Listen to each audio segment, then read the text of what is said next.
ధర్మజ్ఞుడైన పద్యనిరాజనం కార్యక్రమానికి స్వాగతం. ధర్మజ్ఞులైన పురుషులు ధర్మవు నగు బాధ చేయు ధర్మవునైనన్ ధర్మముగాయది తలపరు ధర్మము సర్వమునకు హితంబుగవలయున్.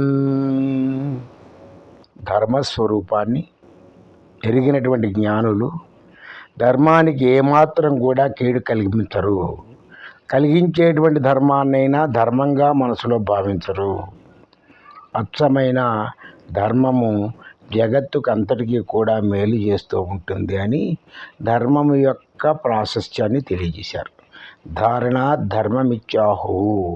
ధర్మం అంటే ఎక్కడో ఉండే వస్తువు కాదు, అది ధరింపజేసేది అని అర్థం.